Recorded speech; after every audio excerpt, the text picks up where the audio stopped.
Hello and welcome to Ryno's Orioles Report. I'm going to be talking about the series with the Philadelphia Phillies in Philadelphia. You can see I'm on MASNsports.com. Let's get right into Monday's game. This would be the only win the Orioles would get against the Phillies, sadly. But those are the breaks. You had a tough, hard-fought series with the Tampa Bay Rays. So some pieces in the bullpen were not available or used less in this series with the Phillies because they were kind of expended in the Rays series. The Orioles won this one 3-2. Got a big clutch run in the ninth inning to break the tie. Mountcastle, Westberg, and Cowser with RBIs. I can't remember who hit that ball in the ninth inning. Oh, something went wrong. Okay. Oh, something didn't go wrong. Okay.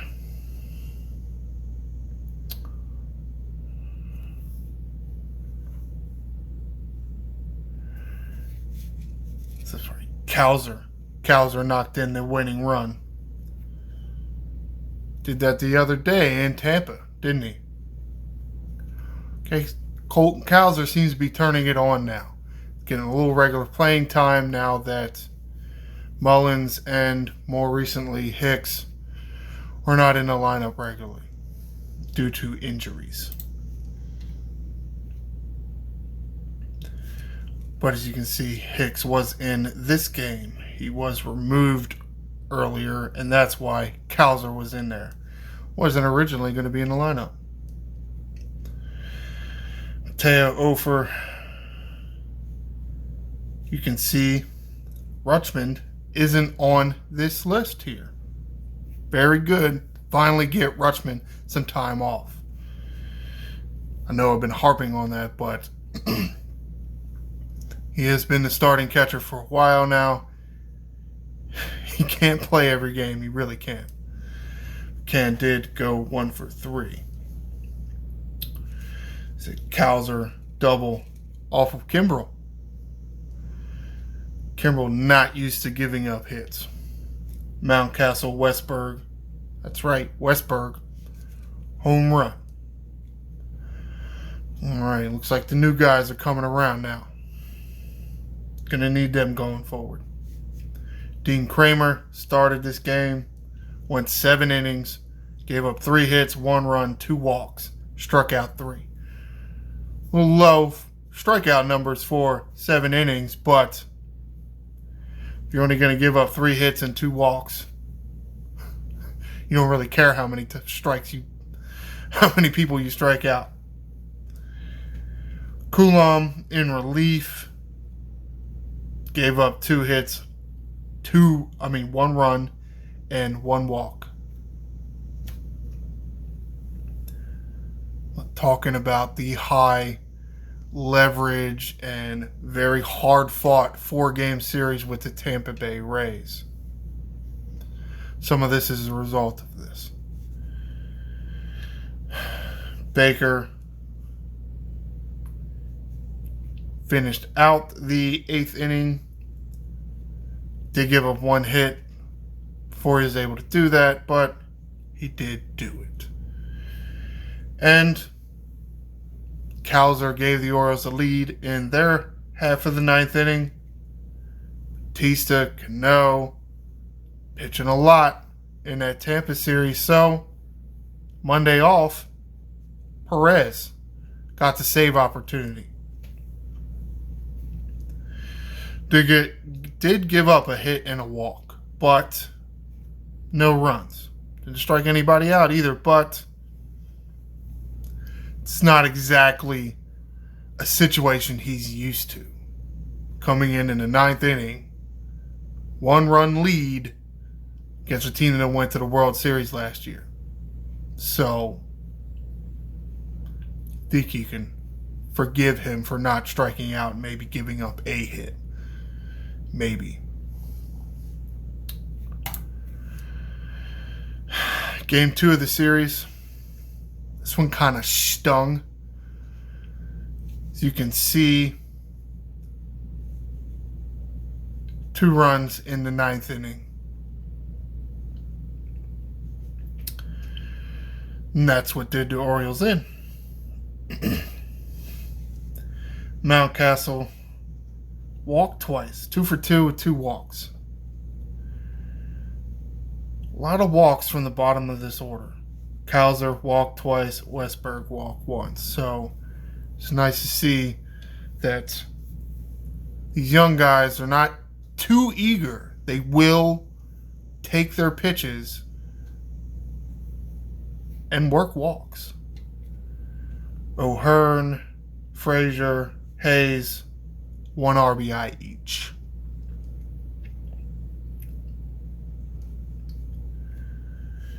You notice Mateo in for Henderson. Henderson did leave with some back soreness. We'll see how long that's going to keep him out. Frazier, Santander, Hayes, doubles. O'Hearn, home run. Gibson got the start in this one against his former team.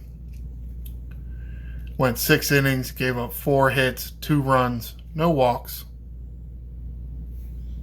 Take that, not a bad outing at all. 5 strikeouts. Fujinami. Real good outing by Fujinami. Gave 2 innings. He is a former starter, so there is some length to him. He's not necessarily just a 1 inning a night guy. No hits, no runs, no walks, 3 strikeouts. So much more accurate performance from Fujinami instead of some of the few that we saw before. He was a little wild. Cano got the save opportunity. And as you can see, he only pitched 2/3 of an inning because gave up the lead, giving up 4 hits and 2 runs. Did strike 1 out, though.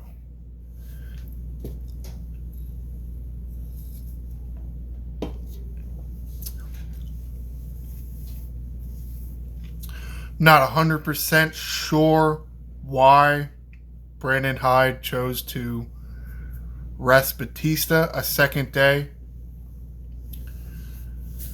You would think that because Batista didn't pitch Friday against the Tampa Bay Rays, but yes, he did pitch Saturday and Sunday. You would think he would be available. And he didn't pitch Monday. Or did he pitch Monday? No, he didn't pitch Monday. So he had the off day Monday for him, a rest day. You would think he would be okay. And now hindsight is 2020, and I know this. I'm sure part of that reason Batista wasn't used here is you're looking ahead. Well, there's the game 3 of this series, and then there's the Yankee series coming up after an off day by the team. I don't know that I completely agree with this. Now, I don't know the status of Felix Batista. I assume he could have gone, and I would have liked him to go and then get a rest day on Wednesday. Getting 2 days in a row to rest before the Yankee series seems a little better to me, but I'm not a professional baseball man. I have to believe that Batista would not have given this game up. You wouldn't think that Cano would either, but recently Cano has been going through something. Is it arm fatigue, soreness? Is his body just tired? Don't know. But it definitely reinforces the fact that the Orioles need to go out and get more bullpen help before the trade deadline ends. Wednesday's game, Orioles lost this one as well. That's right. Phillies won 6-4.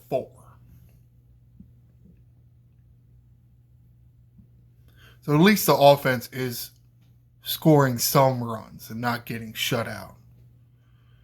Got one thing going for us. Hayes led off against the lefty. Or no. Is Suarez a lefty? I don't remember. Yeah, well, it doesn't matter because the other option was Henderson, and Henderson not available because of his back. 2 for 4 with an RBI. Rutschman DHing. Made our Weaver proud. 1 for 4, 3 RBIs. That was a 3-run home run. Did strike out twice, though. The strike zone was pretty terrible. I mean, for both teams, I saw several pitches that were in the other side of the batter box, or even the inside one to Mateo, who I'm surprised didn't get thrown out. It was on the line of the batter's box. In what universe is that a strike? It's over the plate is a strike, not in the batter's box. Stupid umpires. You really need to be held accountable because some of these strike and ball calls they're just ridiculous. Now, if it's half an inch off the plate and you want to call it a strike, I kind of can agree with that, but it looks to be a foot off the plate. Come on now, that's bullshit. It cannot be called a strike in any universe, at any time, anywhere, any place. They either need to be really held more accountable, like negative reinforcement, or positive, negative, whichever psychology class was long ago for me, I can't remember. Need to be reprimanded somehow. You can't have pitches in a batter's box be called strikes. That's stupid. Get him some kind of technology, gizmo, gizmobob to help them identify and locate the pitches as they relate to the strike zone so they can call balls and strikes better, or start punishing them for doing a bad job. Okay, done with that. We're struck out a bunch in this. 11 strikeouts. Rutschman struck out twice. Santander struck out twice. Mountcastle twice. Westberg twice. Mateo 3 times.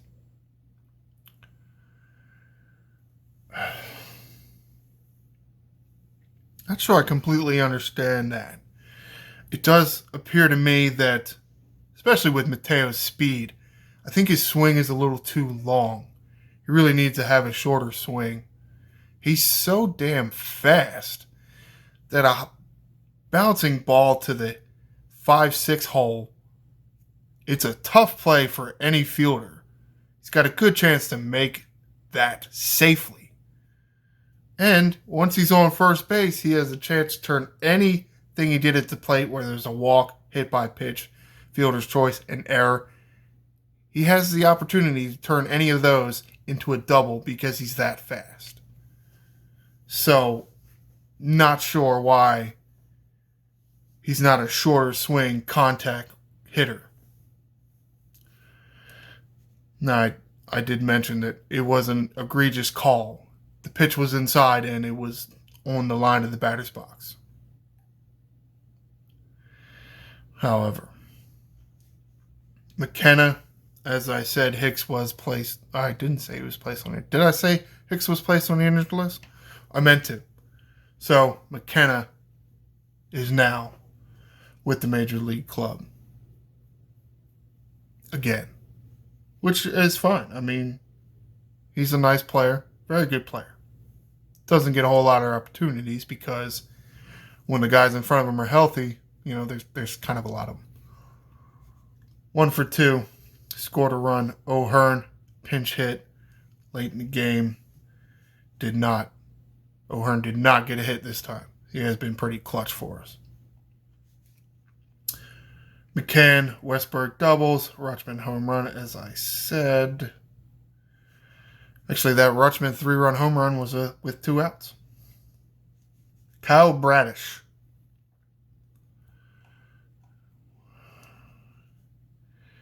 Did really kind of lose himself here in the middle part-ish of his outing.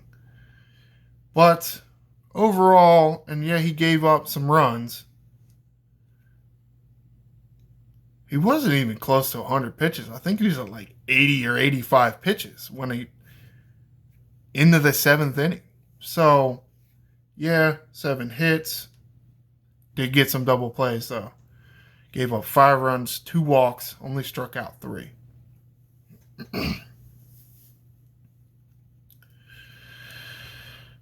How it goes sometimes. But luckily he was, to a certain extent, able to save the bullpen a bit. Now, Perez came in to try to finish out the 7th. He'd been pitching well. Was not his night.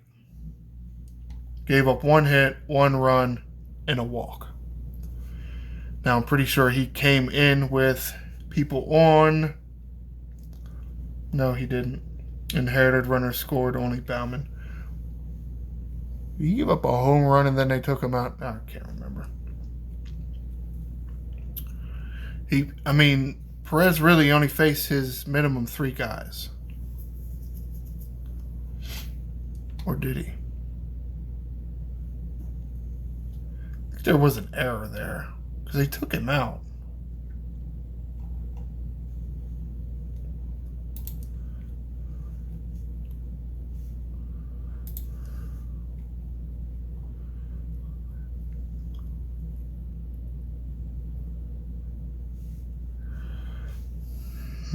Ground out there, 2 outs there. Yeah, see, Sosa homered on an 0-2 pitch. They were working him, this Sosa, what was his first name? Edmundo Sosa, assuming I'm pronouncing that correctly. I have been critiquing their pitch selection.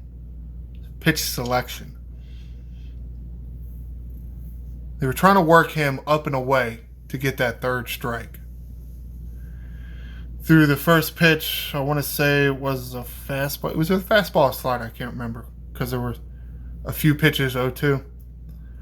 The first one they threw, it was up and away, a little closer to the zone. Mr. Sosa was on top of the ball. He was looking outside. He was looking outside because he goes right after it. Almost hits it out there. Luckily, it was a foul ball. But it didn't matter because they called a pitch in the same location. It's like, can you not read the hitter's swing? I mean, I see the first 0-2 pitch and I see him all over a pitch up and out over the plate. Or up and away a little bit. But that's where the big fat part of the bat is, right? He was all over. Why are you going to throw another pitch there? I don't understand why you would want to throw another pitch there. Oh, we wanted it high and outside, but we wanted it a little higher. Like, why? Why is that any better? To me, it looked like the guy was on that location. So don't throw it there. However, then Cionel Perez came in, walked this guy. Oh, then hit by pitch. That's what it was. So he walked a guy, hit by pitch. And then that's how that went. Harper singled. And then they brought Bauman in because walk, hit by a pitch, and then a hit. Yeah, time to get the guy out of there. As I said, Bauman finished out the 7th inning, got that out. And then Irvin pitched 1 inning, the 8th inning. Again, did save the bullpen 1 inning. Only allowed 1 hit. Did strike out 2, so nice performance by Cole Irvin. So, you like that the Orioles played, what did they play, 7 games on the road? 4-3 on the road. I mean, it's nice and all. It's kind of disappointing that so many of them were run games and, you gave a few of them up. All right, let's get into some articles, some injury updating by Mr. Rock Kubatko. This was posted yesterday. It says Henderson is looking to return Friday night. Discomfort in lower back is what he is reporting this as. Where does he get the Mullins? Felt the grab between throws. Okay. Thinking it might be his bed. Okay. Alright, an update on Mullins. Did some running today.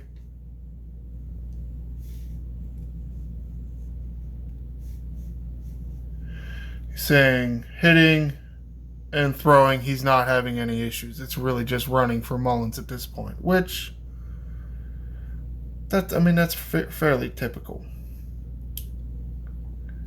Hicks getting treatment.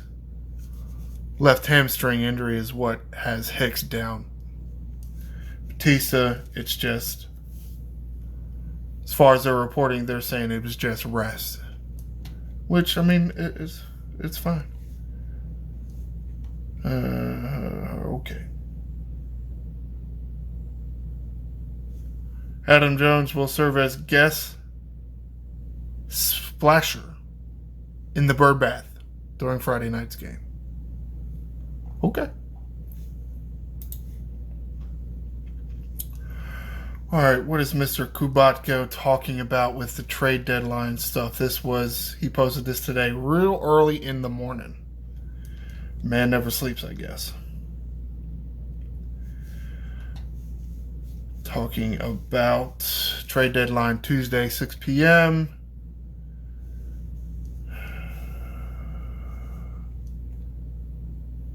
This is one of the first years that we all should be considering the Orioles as buyers and not sellers. We aren't that familiar with the buyer version of Mr. Elias, so we'll see. Only got 1 acquisition so far.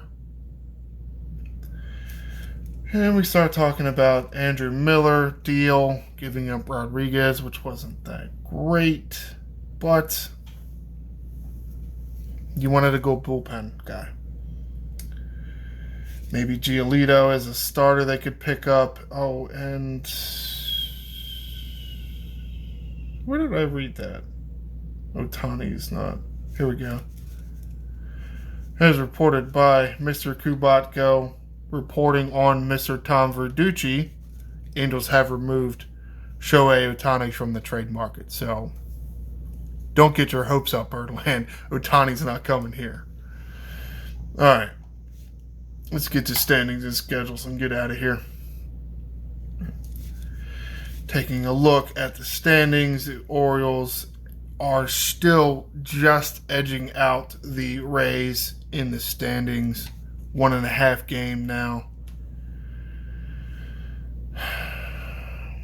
Still battling them for the top seed in the American League. We'll see how that goes. Braves are still holding the best record in Major League Baseball.